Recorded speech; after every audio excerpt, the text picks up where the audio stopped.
Hello नमस्कार दोस्तों, मैं जितेंद्र बौरिया जीत सर पीएस क्लास में आप सभी का स्वागत करता हूं। दोस्तों, आज हम चर्चा करने वाले हैं आरबीएसई कक्षा 10 सामाजिक विज्ञान अध्याय नंबर 6 की। अध्याय नंबर 6 में जो हम चर्चा करेंगे वो करेंगे संघीय मंत्री परिषद। संघीय मंत्री परिषद, the union council of ministers. देखो, जब हम संघीय मंत्री परिषद की बात करते हैं, संघीय मंत्री परिषद का मतलब होता है हमारी जो केंद्र की मंत्री परिषद है उसकी जब बात करते हैं हम, तो केंद्रीय मंत्री परिषद की चर्चा करने से पहले हमें थोड़ा सा पीछे आना पड़ेगा और कुछ अन्य बातों पर हमें चर्चा करनी होगी।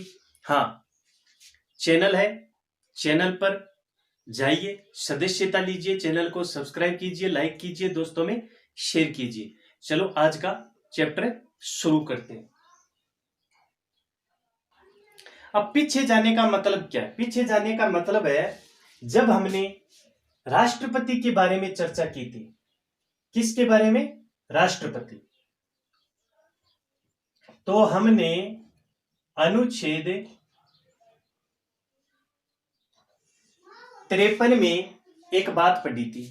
अनुच्छेद 53। अनुच्छेद 53 में हमने क्या पढ़ा था? हमने पढ़ा था संघीय कार्यपालिका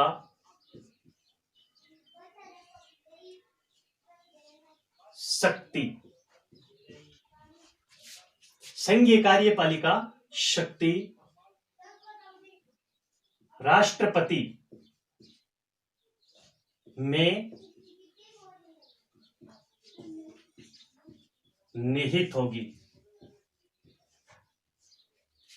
यह बात हमने पढ़ी थी। क्या पढ़ा था हमने? हमने पढ़ा था अनुच्छेद 53 के अनुसार, अनुच्छेद 53 के अनुसार संघीय कार्यपालिका की संपूर्ण शक्ति, संपूर्ण शक्ति राष्ट्रपति में निहित होगी। और राष्ट्रपति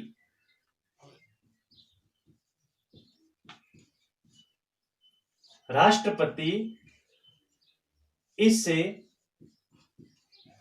शक्ति का प्रयोग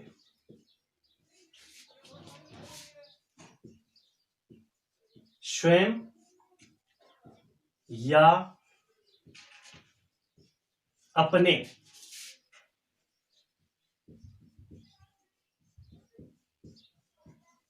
अधीनस्थों के माध्यम से, स्वयं या अपने अधीनस्थ के माध्यम से, अधीनस्थ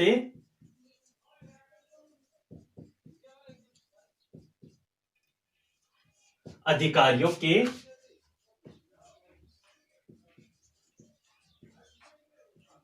माध्यम से करेगा।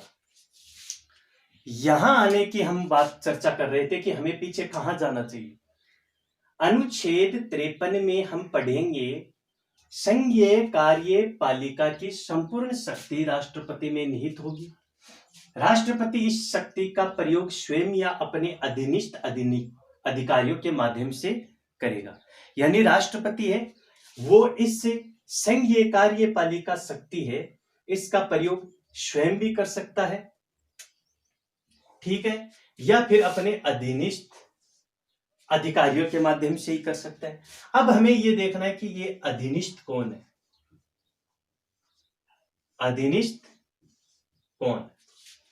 यहां अधीनस्थ का अस्य क्या है? मंत्री परिषद है। यहां अधीनस्थ का अस्य क्या है? मंत्री परिषद है। यानी राष्ट्रपति यहां पर अगर अपनी कार्यपालिका की शक्ति का स्वयं प्रयोग नहीं करता है तो वो फिर अपने अधीनस्थ अधिकारियों के माध्यम से करेगा। कहने का मतलब है कि वो यहां पर अब अपनी शक्ति का प्रयोग है वो मंत्री परिषद के माध्यम से करेगा। अब हम देखें, देखो अनुच्छेद 74। अनुच्छेद जो 74 है वो क्या कहता है? अनुच्छेद 74 क्या कहता है? अनुच्छेद 74 कहता है राष्ट्रपति की सहायता के लिए एक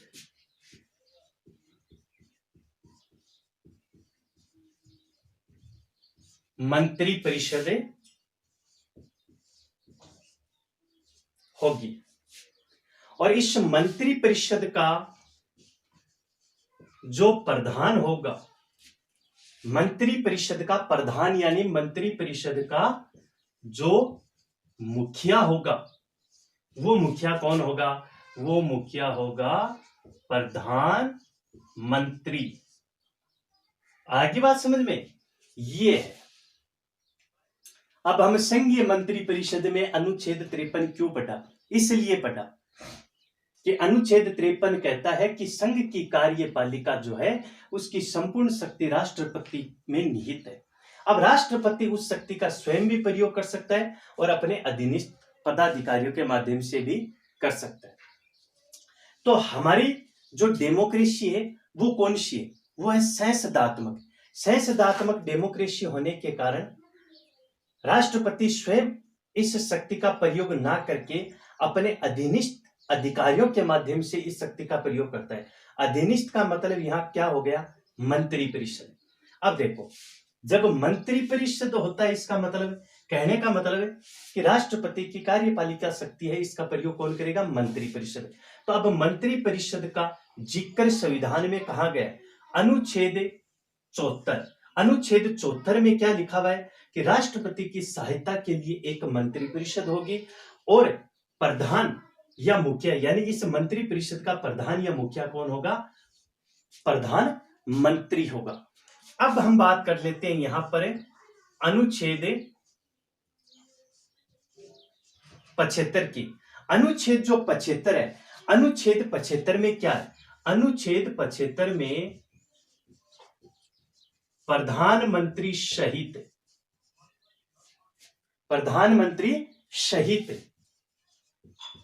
अन्य जो मंत्री हैं उन मंत्रियों की नियुक्ति, उसका कार्यकाल, उसकी योग्यताएं, वेतन भत्ते, इनका जिक्र है वो अनुच्छेद 75 में मिलेगा। अनुच्छेद 75 1 2 3 4 5 इस तरीके से अनुच्छेद 75 में प्रधानमंत्री सहित अन्य मंत्रियों के बारे में चर्चा मिलती है। आगे बात समझे? ये है हमारी संघीय मंत्रिपरिषद का फार्मूला। आज हम क्या पढ़ने वाले हैं? संघीय मंत्रिपरिषद की संरचना। संरचना का मतलब है बनावट। संघीय मंत्रिपरिषद की संरचना यानी बनावट, इसके कुछ बिंदुओं पर हम चर्चा करेंगे। यहां आप एक बात ध्यान में रखना बस कि जो मंत्रिपरिषद है इसका मुखिया कौन होगा? प्रधानमंत्री होगा। अब आप ये बताइए कि पहले मुखिया की नियुक्ति होगी या मुखिया के नीचे काम करने वाले जो अन्य व्यक्ति होंगे उसकी होगी? बताओ। पहले अन्य काम करने वाले सदस्यों की? गलत। अन्य काम करने वाले जो सदस्य हैं वो बाद में नियुक्त होंगे। पहले तो मुखिया होगा। मुखिया यानी प्रधानमंत्री की सर्वप्रथम नियुक्ति होगी। फिर प्रधानमंत्री को ऐसा लगे कि ये व्यक्ति मेरे निर्देशानुसार मेरे साथ मिलकर काम कर सकता है, उन व्यक्तियों को प्रधानमंत्री फिर अपनी मंत्रिपरिषद में क्या करेगा? शामिल करेगा। तो अब हम चर्चा करेंगे मंत्रिपरिषद की संरचना पर। यह हो गई मंत्रिपरिषद की एक बेसिक सी बात कि हमें मंत्रिपरिषद की आवश्यकता क्यों पड़ी।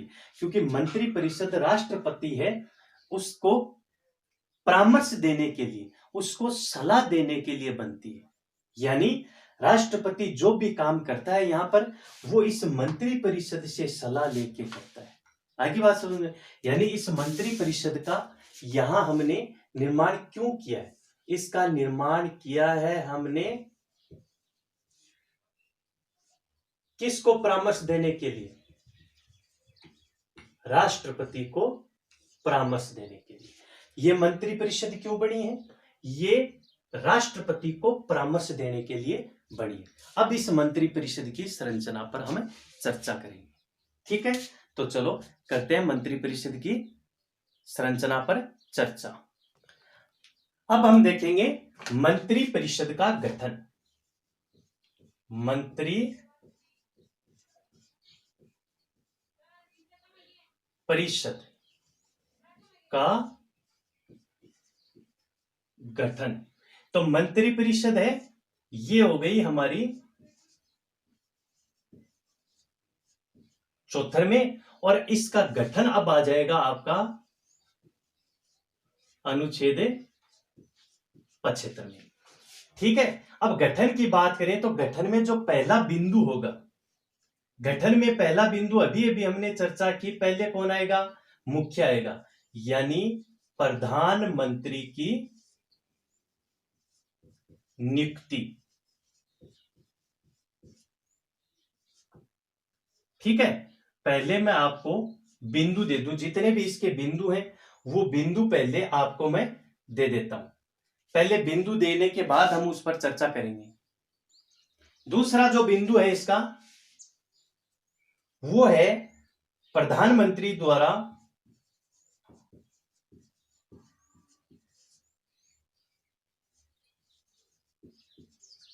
अन्य मंत्रियों का चयन। ठीक है, उसके बाद तीसरा है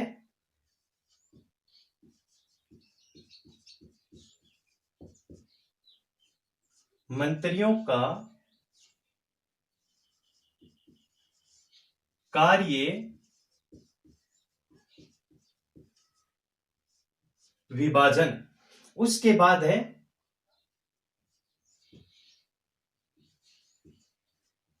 मंत्रियों की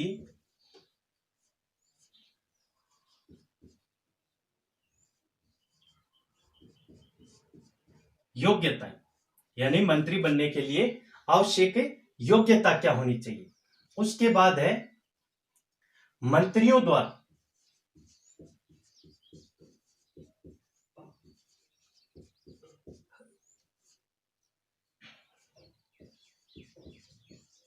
शपथ ग्रहण। उसके बाद यहां आ जाएगा 6 नंबर, मंत्री परिषद का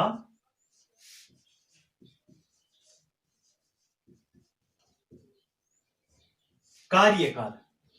उसके बाद 7 नंबर पर आ जाएगा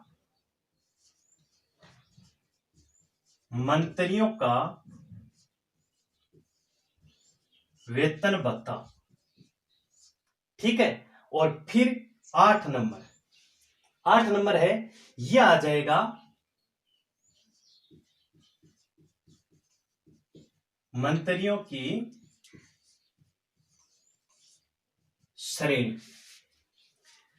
देखो दोस्तों, हमारी संघीय जो मंत्री परिषद है इसका निर्माण जब होता है तो 8 बिंदुओं को इसमें ध्यान में रखा जाता है। 8 बिंदुओं में सबसे पहले क्या होता है? मंत्री परिषद का निर्माण कहां से होता है? प्रधानमंत्री की नियुक्ति। कहां से होता है? प्रधानमंत्री की नियुक्ति। प्रधानमंत्री की नियुक्ति के साथ मंत्री परिषद के निर्माण की प्रक्रिया शुरू होती है, और मंत्री परिषद की श्रेणियों के साथ संघीय मंत्री परिषद है, इसकी निर्माण की प्रक्रिया पूरी हो जाती है। ठीक है, तो अब हम चर्चा करेंगे कहां से? मंत्री परिषद के निर्माण में प्रधानमंत्री की नियुक्ति से। ठीक है, अब देखो प्रधानमंत्री की नियुक्ति की चर्चा करें। अनुच्छेद 75(1) क्या कहता है? अनुच्छेद 75(1) कहता है कि प्रधानमंत्री की नियुक्ति राष्ट्रपति करेगा। प्रधानमंत्री की नियुक्ति राष्ट्रपति करेगा।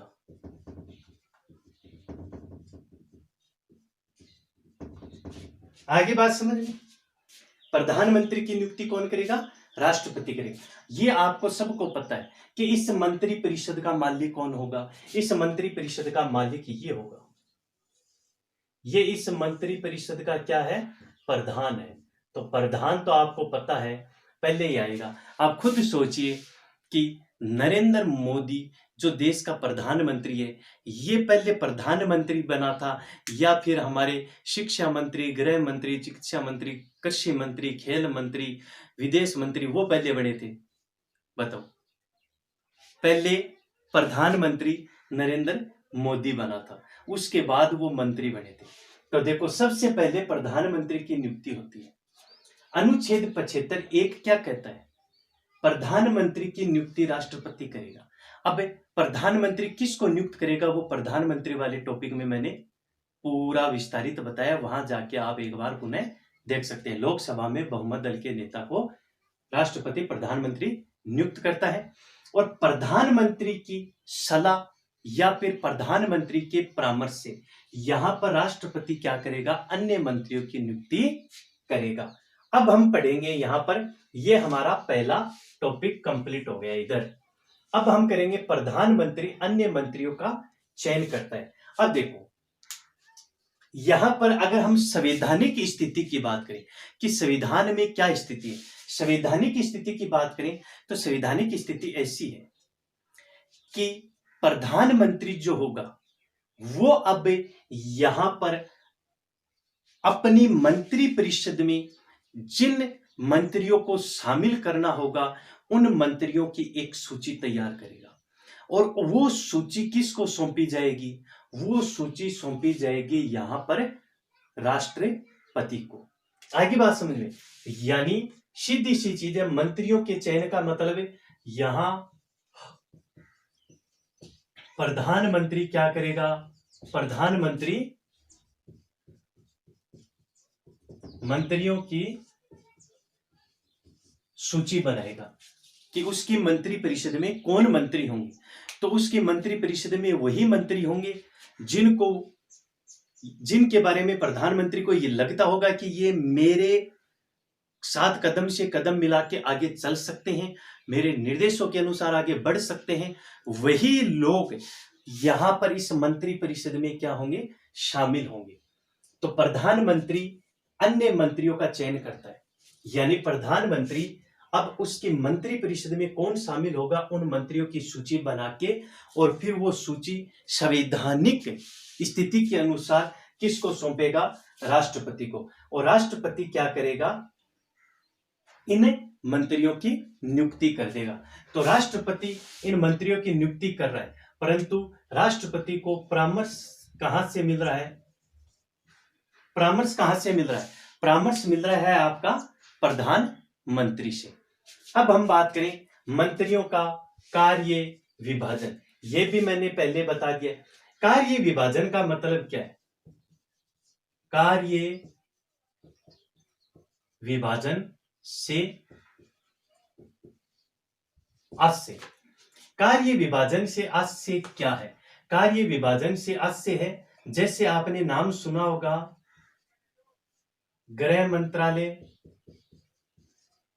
ठीक है, खेल मंत्रालय, विदेश मंत्रालय, कृषि मंत्रालय, ये विभाग होते हैं। ये अलग अलग क्या होते हैं? विभाग होते हैं, और प्रत्येक विभाग है वो किसी न किसी मंत्री के अधीन आता है। तो अब ये विभाग किस व्यक्ति को देने, कौन सा विभाग किस व्यक्ति को देना है, ये होता है मंत्रियों का कार्य विभाजन। जैसे जो निजी विद्यालय होते हैं उसमें नहीं देखा है क्या आपने, किस क्लास के अंदर कौन सा सब्जेक्ट किस टीचर को देना है? ये जो प्राचार्य होता है वही तय करता है, जो स्कूल मैनेजमेंट होता है वही तय करता है कि किस क्लास के अंदर कौन सा सब्जेक्ट किस टीचर को पढ़ाने की जिम्मेदारी देनी है। अब यहां पर क्या है, यहां पर उसको लगता है पहले से, यहां पर क्या होता है, यहां पर उसको ये लग रहा है कि ये टीचर इस जिम्मेदारी को कंप्लीट कर सकता है, वो उसी को देते हैं, यानी उसी पर वो जिम्मेदारी अपनी क्या करते हैं, सौंपते हैं, क्योंकि उनको विश्वास होता है कि ये जिम्मेदारी ये व्यक्ति क्या कर सकता है, पूरी कर सकता है। आगे बात समझ में, तो मंत्रियों के कार्य के विभाजन का मतलब यही होता है। ठीक है। अब एक मंत्रियों की योग्यता, मंत्रियों की योग्यता की बात करें तो देखो मंत्रियों की योग्यता की सीधी सी चीज है। योग्यता की बात करें तो योग्यता देखो सीधी सी, संसद का सदस्य होना चाहिए, यानी लोकसभा या राज्यसभा का सदस्य होना चाहिए।